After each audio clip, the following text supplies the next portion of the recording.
Hi, Mary.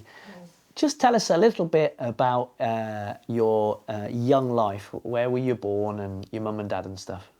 I was born down at Princess Road in a little terrace, two bound. It's called St Augustine's, and it was sort of backing on to the St Augustine's Church, which was there on the corner of Queen's Road. Not there anymore. No, not there anymore. My dad, he had a funny job really, because he worked for a confectionist who made sweets. And my dad would have his bike, and he had like a three-tier case like that, full of sweets. And he would cycle around selling the sweets. Wow. Did that mean you had a lot of sweets in your job? Oh, yes. and if he got anything special at Christmas, he wouldn't sell them, you see. And I ended up with quite a few chocolatey things that we used to put on the Christmas tree. Oh, that's great. So what were your mum and dad called? My dad was called Arthur, and my mum was called Edith Mary. Okay. And what did Edith do? Did she have a job, or did she just... She did have a job, a little job. In Alexander Road, there was a billiard hall. It's not there now, but it was there. I think it's a church now, actually. And all the men used to go and play billiards, and it was owned by her brother. Her brother was a goalkeeper for Hull City. Oh, right. In those days. He went, she went and she used to, there was a little kiosk, and she would serve the drinks and cigarettes and that for them on the kiosk. And I quite often went, I was little, quite often now, I couldn't reach the tables, but everybody knew me because I would talk to them all the men, you know. We had, it was good, but it was just a little job, I think, really. Yeah. So how old was your mum when she had you? Well, she would be about 22. Right. They got married. They got married in the July, last 31st of July, 1932, and I was born in the May 1933. Okay. And do you have any brothers and sisters? No. I think that was it. I don't think there was anybody else ever. But then, of course, the war came, didn't it? And that sort of... Right. So you were born in 1933. Yeah. And the war started in 1939. So you were sort of 6 or going on. Yeah. I was just a bit 6 and 2 months. Sure. So the start of the war, you were in Hull. Yeah. What was that like? Well, where we were, the reason I told you about the house was that my mum was terrified because the church wall was quite high, and she was terrified that it would drop on our house if we were bombed, if it was bombed. Yes. And it never did. I mean, and I don't think a window got broken in that house, ever. Right. And so we moved out when I was only just, I don't think I started school, but I was certainly only just, I started school at Sidmouth Street. And we moved out of that house and went to live in Hardy Street. Okay. 76 Hardy Street. And then one night, Jerry decided he would drop a bomb on Newland Avenue. You know where those houses are on Newland Avenue? I do. Because that blew all our windows out. Right. So we didn't have a house. And the main thing I remember about that was my mum had a silk counterpane on the bed, and all the glass dropped on it and it cut it all. And she was so upset about that. Wow. That stuck in my mind. So then we ended up going to live in 89 Hardy Street. Okay, just down the road. Yeah, just opposite side of the road. And Jerry followed us and decided to drop a bomb on Alexander Road. So we're bombed out again. Right. And both of those, were you in shelters when the actual bomb dropped? No, that I can't remember. I don't think so, because they haven't got much gardens or anything. I don't know. I can't remember whether it was or not. So there you were at Sidmouth School. You've had 2 sets of windows blown out. By that, my dad was called up. So we were left on our own then. So now there's you and your mum. Yeah. So what happened next? Well, then we went to Goddard Avenue, 131 Goddard Avenue. My mum's sister's husband was a policeman, so he didn't go to war. So they had the front of the house, the front room and the front bedroom and a back bedroom. And we had a back room and a back bedroom. And one night they decided to drop some more bombs. And in between Bicknell Avenue houses, there's two together, and there's a coal bunker. Dropped it on the coal bunker. And she took the side of the house. Wow. Or the bathroom and everything. So, again, we was hopeless. So you were actually made homeless on 3 occasions during the war. And so then, that uncle that I told you about with the billiard hall, he lived in a house on Champlands Avenue. Where the bridge is, there's 2 houses high up. He lived in the one nearest the bridge. So we went to live with him.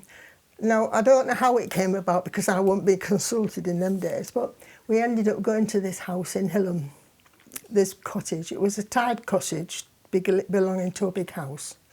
And we ended up going there, packed all the furniture up and took it and put it all on the pavilion on the cricket field. And it was it was an eye-opener, really, because there'd no electricity, this house. There'd no running water of any sort. We had to go to the yard, further down the yard to get a bucket of water. And the toilets were 2 open toilets, 2 seats, 2 wooden seats, and just open to the fields. Wow. Okay. So that was a very different country life. Yeah.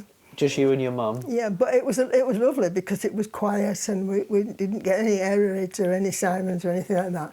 My aunt and uncle, she'd been a servant at the big house, and my uncle had been the groom. This uncle, well, it's a great uncle. And once a week, I could go to me and my mum could go into the big house to the nursery and have a bath. So we're going to have one bath a week. Okay. And I would have it first, and then my mother would go in, and I used to find it lovely because I could play with all the toys. Yeah, it's a good memory, isn't it? Yeah. Lovely. Now, during this early stage of your life then, was there any religiousness? Was there any church going? Did Christianity make any impact in those sort of first years? Yes, because of the way we lived down this lane, at the top of the lane, on the street, there was a little Methodist church. And I used to go there to Sunday school on a Sunday afternoon. So, yes, I mean, I had a lot of them. And occasionally, me and my mum would go to Monkfryston in the evening to a service. Not regularly, but occasionally. Right, okay. So that perhaps just a stepping on point for some Bible stories and. When we used to get Bible stories, we used to get little cards, and there was a picture on them, and yes, all the Gospels would be on these pictures. Right. Yeah. I didn't realise that at the time, but I remember these little. We collected them. Very good. So you had, in one sense, a good time in Hillam. What about educationally? Oh, education was fun because the village was so small. We didn't even have a shop. They had a pub, but they didn't even have a shop. We used to go to school, and there was like one long room, 4 lots of seats, and the teacher taught 4 year groups. Oh yeah, great. You can come home quite ignorant, really. So it wasn't your best time, in that way, I mean. No, it wasn't the best time. No. So did you come back to Hull before the war finished? No, we came back to Hull because the war. They said the war was ending, but we came back in time for the buzz bombs. And followers surrounded the bombs, didn't they? These buzz bombs would come over, and you could hear a drone, and then it would stop, and wherever it stopped, it dropped, and blew everything up. Yeah. And where did you live then, first, when you came back? My mum applied to the council, and we got a council house. And we were okay. We didn't get bombed out that one. Oh, great. And that's when my dad came home. He came home, now I can't remember what part of the year, but he came home, and he came home sort of on a leave first, and then he had to go back to be demobbed. Right. And how did the relationship with your dad kind of go with all that time with him missing? Well, it was the same. I was always Daddy's girl, and if anything, I did anything wrong at home, my mum would say, I'm telling your dad about that, and I would be there and greet him when he came in and said, Daddy, I've done so and so. So he didn't punish me, my mum did all the punishing. Okay. Yeah, we got on really well, and even to this day, I still miss my dad. Yeah. There's times when I think, oh, I wish I could ask my dad that, or tell my dad that. Yeah. So when your dad came back, what did he do? Well, he went to work for Macman's, which was a bread people like skeletons. Oh, For a while. bakery. Yeah, Macman's for a while. And then he went to work for an engineering firm, doing engineering there, boilers and that sort of thing. Sure. Until he retired. Right, yeah. And what about the rest of your education? Which school did you come back to? Hall Road. Well, it wasn't Hall Road when I came back. It was Welton High. So I must have been around about 11 when I came back, because I sat me 11 plus. And that was fun, because I sat me 11 plus on my own, because I had mumps when everybody else was sitting it. So I had to sit it on my own. Well, I didn't get through. I mean, I hadn't had the education. Okay. So what did that mean in terms of what happened next? Well, I left school at 15, and I went to work in a warehouse in the town that supplied all the people around in clothes, everything really. And I started to work, and I worked 9 till 5 every day and 9 till 12 on a Saturday for £1. £1 for the whole week? And I didn't get £1. I got 17 and 7pence because I had to pay a stamp. Wow. And after I'd been there a month, I mean, I was just a dog spotter, really. I didn't know anything. You know, make the tea and the sweep up. After I'd been there a month, there were Jews that I worked for, and he was satisfied with me. So he said, you can have the full £1. Ah. And I don't know really how you managed to make £1. I mean, nowadays, it's nothing, is it? No. But I must have gone to work. I mean, I used to go to work on the bus at first, and then I started to bike. Sure. And I biked it too. And were you still living with your mum at that point then? Yeah, on 31st Avenue, yes. So the council house was on 31st Ave, right? Yeah. Okay, so you're living on 31st Ave with your mum and dad, Yeah. and you've got this job. Can you remember, was there any contact with Christians or church during that sort of late teenage phase? No. No, No, and I'm always sorry about that. All my life I've been sorry about that, but no. Just got on with life? It just got on with life. Used to go to the club at the school on an evening and sewing. I love sewing. So we used to there was a sewing class, I could do that, and cooking, and also dancing sometimes. Ah, what kind of dancing? Any dancing, I love dancing. Any dancing, that's cool. Great. So did you have a group of friends around you at that Oh stage? yes, we were a real group of friends, and on Endyke Lane, which is now, what is it now? Oh, I think it's probably Herons or Iceland. There was a cinema, Rex Cinema. Yeah. And as a group, we used to go on a Sunday night to pictures. Yeah. As a big group of girls and boys, yeah. Brilliant. So, you... I actually met my first husband there. At the cinema? Yeah, at the club. Ah, okay. So just tell us a bit about that part of your life then. How old were you when you got married? 21. My dad wouldn't let me get married till I was 21. Okay, yeah. I met Ken when I was 16, and I went away with a friend and the mum and dad for a week's holiday. We got engaged, and then Ken, of course, did his 2 years national service, and we got engaged when he came out. He got married when he was 21. Got married at St John's. Ah, but you didn't. That's just what everybody did, isn't it? Wasn't it? Well, I think, yeah. I mean, you didn't. I think you don't think you had to be in the parish in them days. You could just get married wherever you wanted to, and that was the nearest church. You see. From 31st Ave. Yeah. Yeah, because Orchard Park Church hadn't St Michael's was as far away, really, Right. and it's getting there, isn't it? It's Yeah. getting there in them days, yeah. Right, So that's okay. why. Did your mum and dad have a car? Oh, yeah, my dad, but Dad had all bangers. He never got a decent car. He never got a decent car. He always had all bangers. And the last one he had was stolen, and it got bent out on Orchard Park, from Orchard Park. Really? Yeah. And So he how always did you... said to me, Sorry, go on. and he always said to me, when I die, I want you to buy a new car. And I did. Was that your Fiat? Was that Yeah. your Fiesta? Oh, that's great. And that car lasted you 21 years. 1 years. Fabulous car. So how did you get to the church on your wedding day? Did you have a wedding car? Yeah. Nice. Oh, yeah, it was all done properly. Right. Yeah, wedding car, and we had my mum, and my mum organised a reception at where on Greenwood Avenue. There was a big hut, and you could rent it. And on the day that the day I got married on the 12th of June, my mother was so ill. She didn't know it then, but at the time she had a gangrenous appendicitis, and she was so ill she couldn't do anything. On your wedding day? On my wedding day.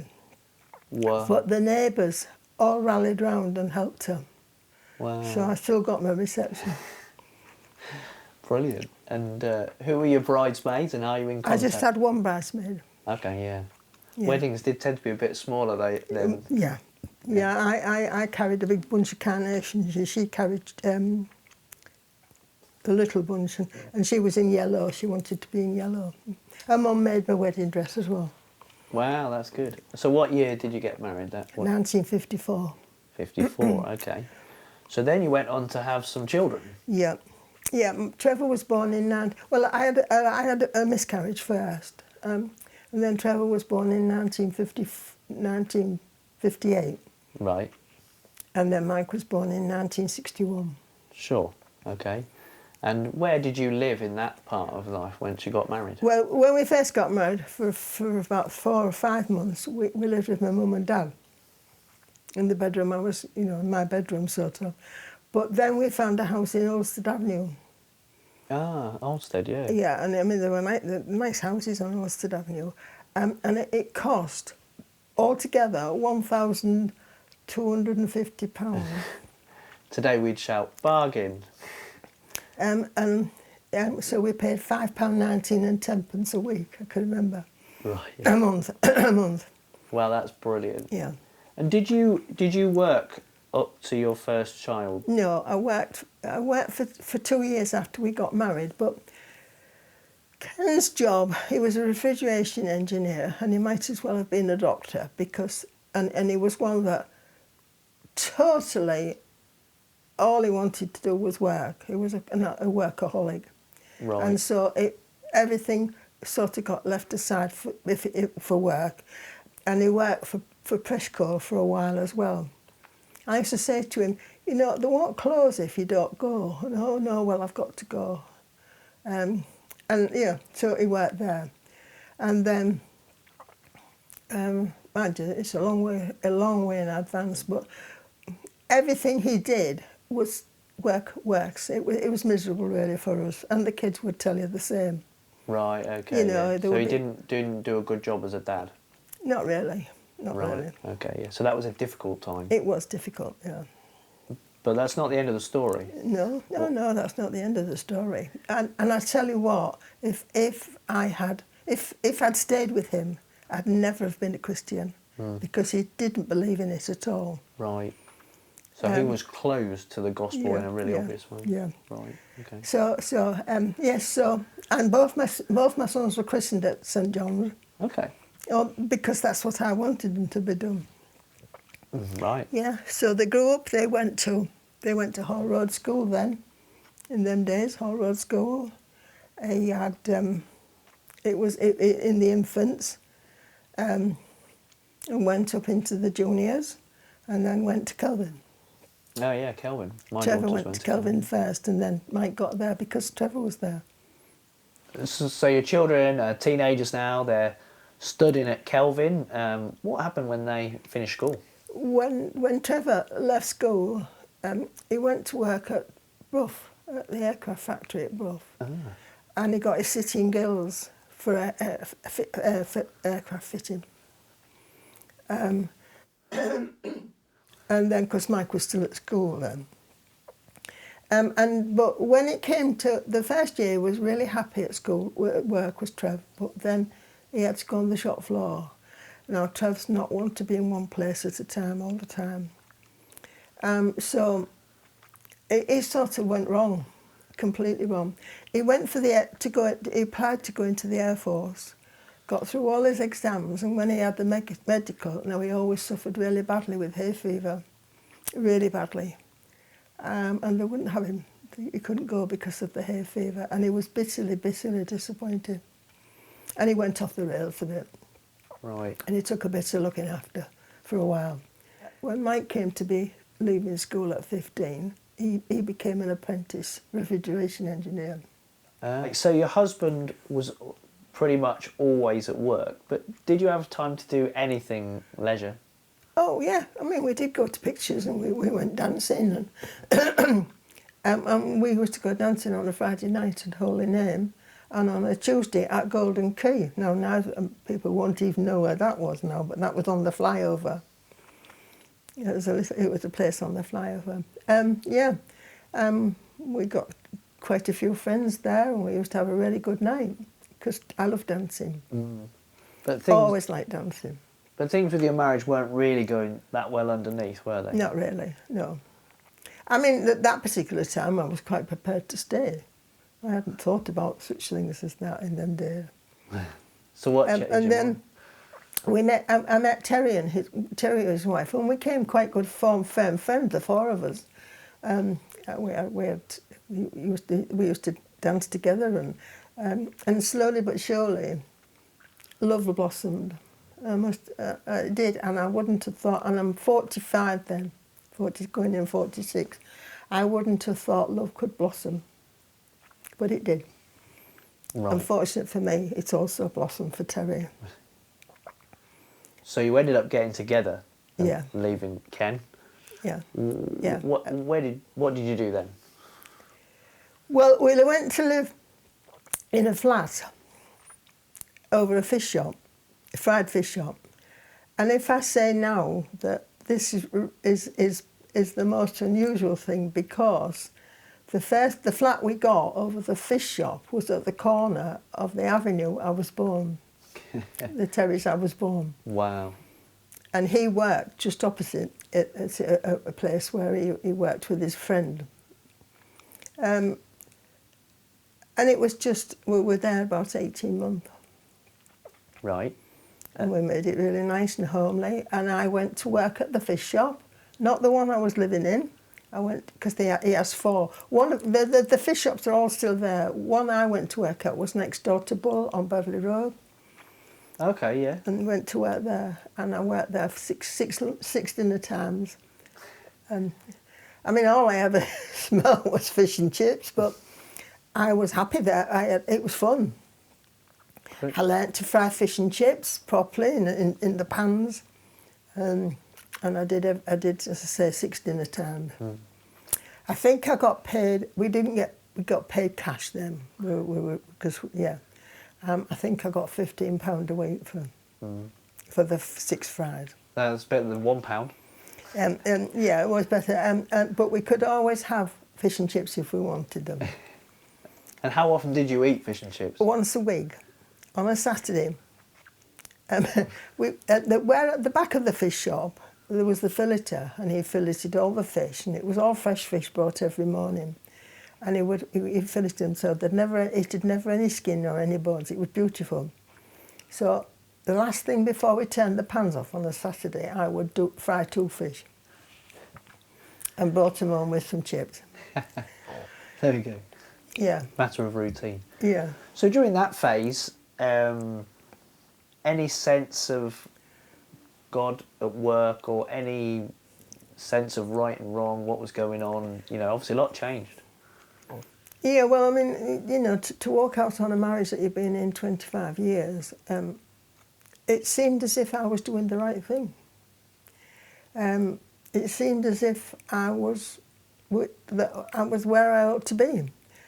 And having read a passage from the Bible that said that God knew you from before you were born and so we're with you all through your life, I thought, well, he knew I was doing that. But at the time, I had no reason to be fearful. I was doing my own thing. Yeah. So they were doing your own thing. You've got together with Terry. Yeah. Did you get married? Yeah, we both got married. We got married. We got married at the registry office. But that wasn't enough for me. So you see, I was already thinking something different. Terry's mum used to go to church. She used to go to St John's. And she asked, it was the vicar there then, it was before Michael Vernon. Michael Vickers, I think. Vickers. Yeah, Michael Vickers. If we could have a blessing. The message came back, you'll have to go and see the bishop. Okay. So we had to go. We went and had tea one Sunday afternoon at the bishop's. In Hullen House in Hessel. Mm-hmm, yeah. And he talked to us, and we must have convinced him that we were what we were, and he gave us permission. So we came from the registry office and went into the church, all of us, on the Saturday morning, and we had the blessing. Right. Okay. So that. And unfortunately, Michael Vernon one Sunday morning in about, I think it was 1887, he said he was going to do a service, and anybody that wanted to renew the vows could do so. And we stood up and renewed our vows. Yeah. So we actually said our vows in church. Oh, that's lovely. Very good. So you've got something going on in your head about being in church. How did you actually become a Christian then? There was at the City Hall, about 1985-ish, there was this week's mission. And because Terry's brother and his wife were at St Cuthbert's, they were committed Christians. And they said we should go, so we went, and we went 3 times in that week. Right. And it was wonderful. And at the end of the 3rd time, when they said to us, anybody that wants to come up, Terry stood up. I said, where are you going? He said, well, I'm going to the front. I said, well, if you're going, I'm going. I don't want to be left behind. I don't want to be the one that's not there. And that's what we did.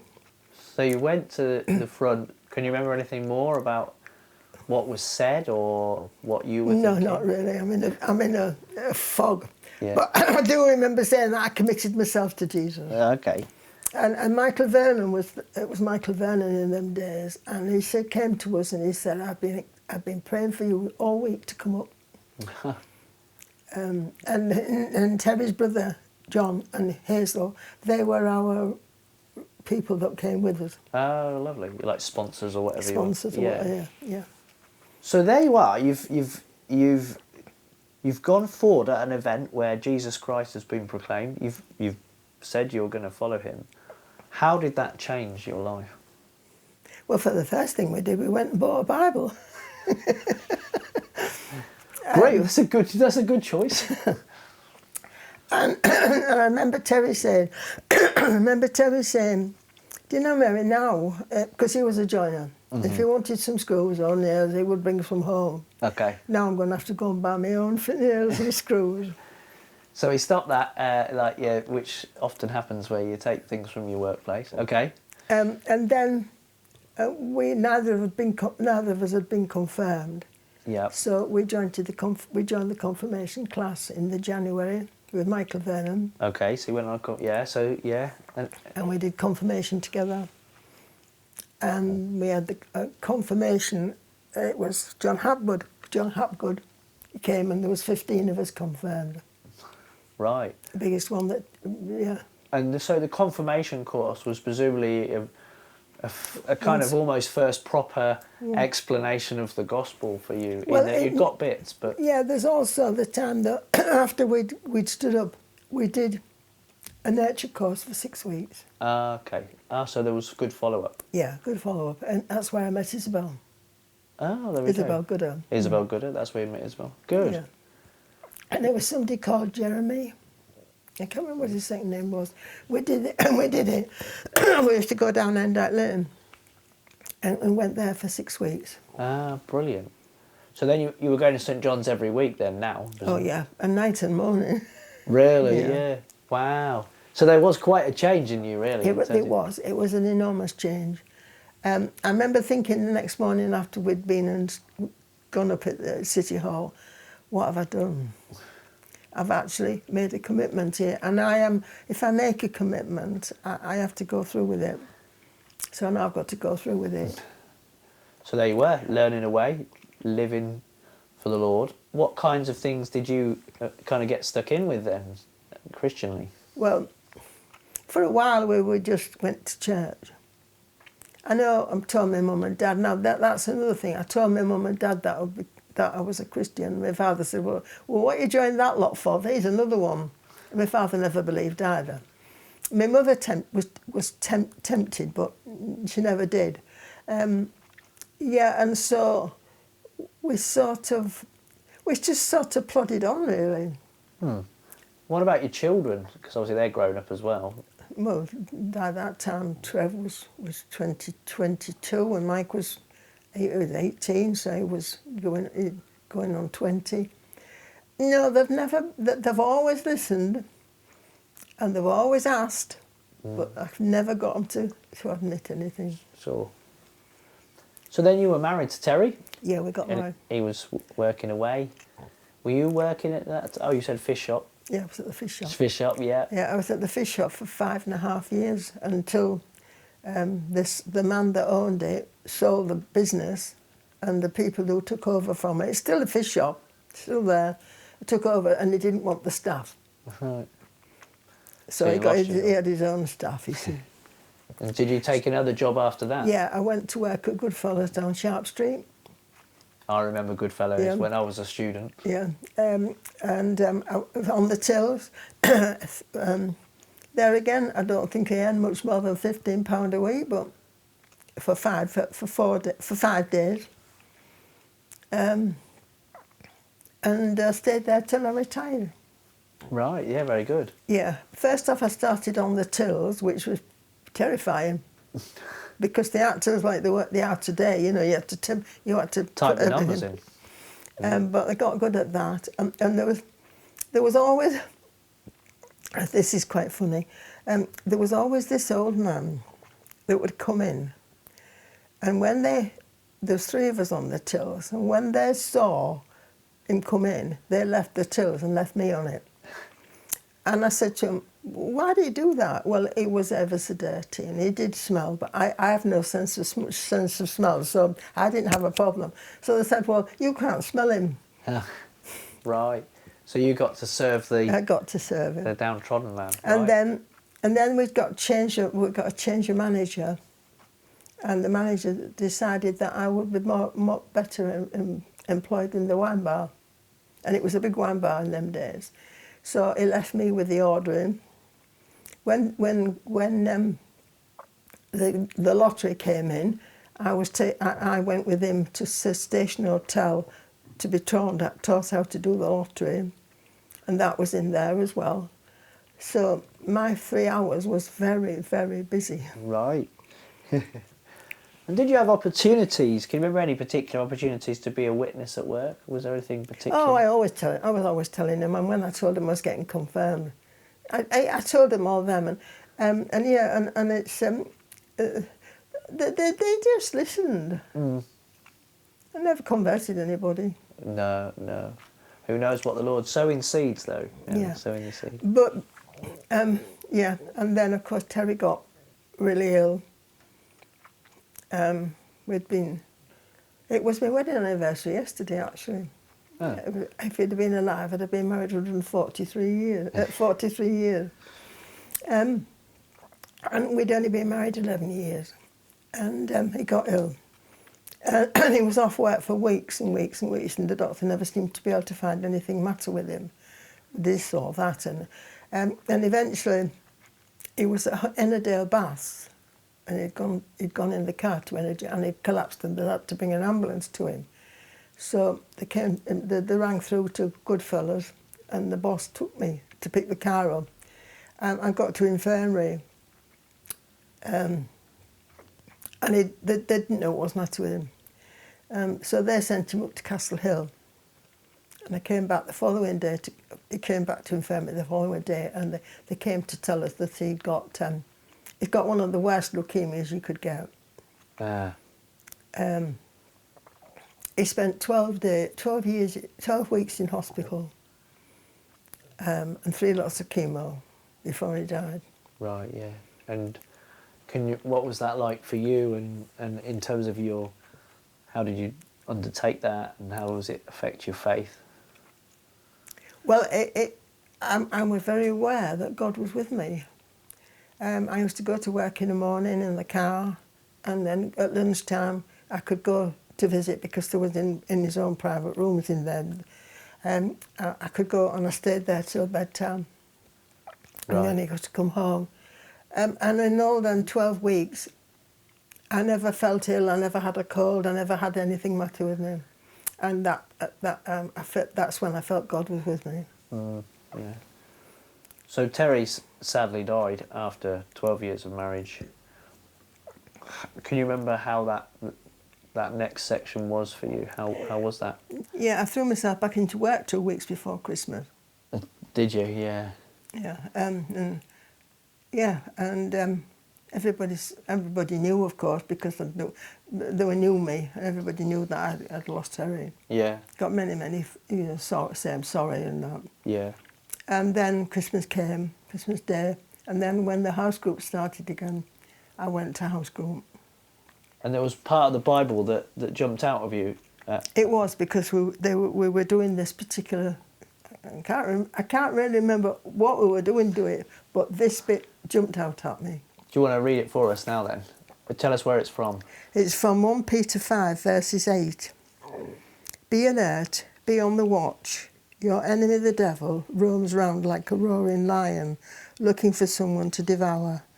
Be firm in your faith and resist him, because you know that your fellow believers in all the world are going through the same sort of sufferings.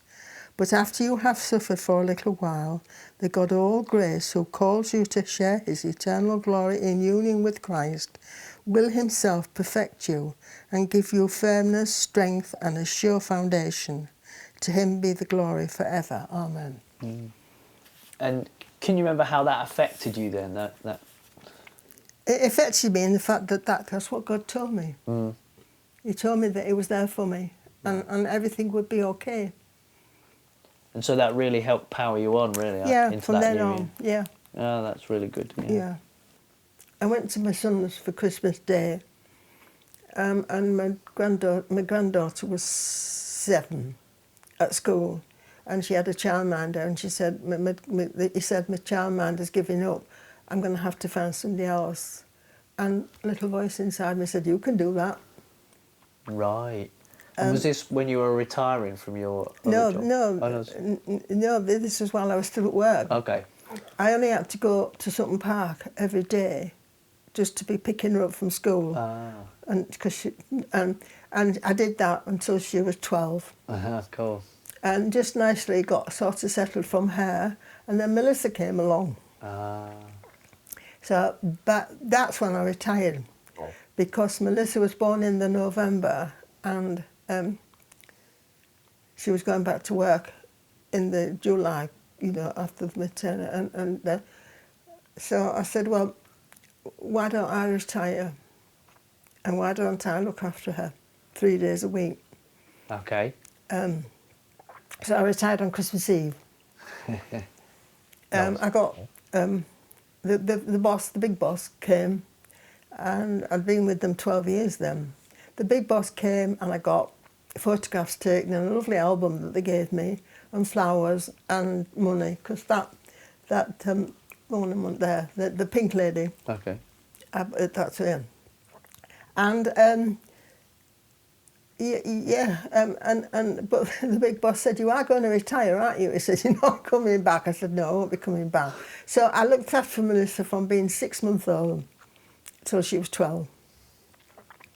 Brilliant. Backwards and forwards to Beverley as well. And so my 2 granddaughters, I've got really good a really good. I don't see a lot of. Well, I see Melissa more than Claire, but I don't see a lot of them. But they're good. We've got good vibes with each other. Yeah, that's good, yeah. So there you are at St John's now, and you're widowed. You got stuck into a number of things, haven't you? Well, that's when I really started my Christian life, really, in a lot of ways, because I used to pick people up. I picked up Dorothy Johnson. I picked up Esther. I had a car, and I thought is what I should be doing. I picked up another lady in Desmond Avenue, and I picked another lady down Silverdale, and took them to church every Sunday, and took them home. First off, I walked with Dorothy Johnson, but then she couldn't walk, so I said, I'll pick you up. And then I picked her up. First off, Esther could walk, but then she couldn't. And I used to take Esther 3 times a week to church because she liked to go to Tuesday go. She liked to go on a Friday when they were cleaning the church because she liked to be with the church leader, seeing cleaners, and then for church on a Sunday. And on top of that, I did toddler group for 15 years. Yeah, you made the drinks, didn't you? Yeah. 15 years. Yeah. I only stopped that when I broke my arm. Yes, I remember. And I had what else did I do? Oh, and I did holiday club. Oh yeah. For as many years as it ran, and we used to go 90 kids then, and drinks for them all. And I did welcoming, I did sidesman, I did welcoming, I did teas and coffees. Sheila and I made the mulled wine at Christmas. You certainly poured yourself out, didn't you? Yeah. In many ways. In fact, the first year, and I also became assistant warden when Melvin came. Oh, good. I did too much the first year. I really tired myself out. The first year after Terry died, yeah. you sort of filled all your time. Yeah, filled as much time as I could going to work and working extra hours and anything to do to be busy. Yeah, Yeah. to make up for the loss, I guess. Yeah. But then you sort of got it straightened out. Sort myself out, yeah. And got back more or less, yes. And really, I did everything until I fell and broke my arm, and then everything had to stop. Yeah.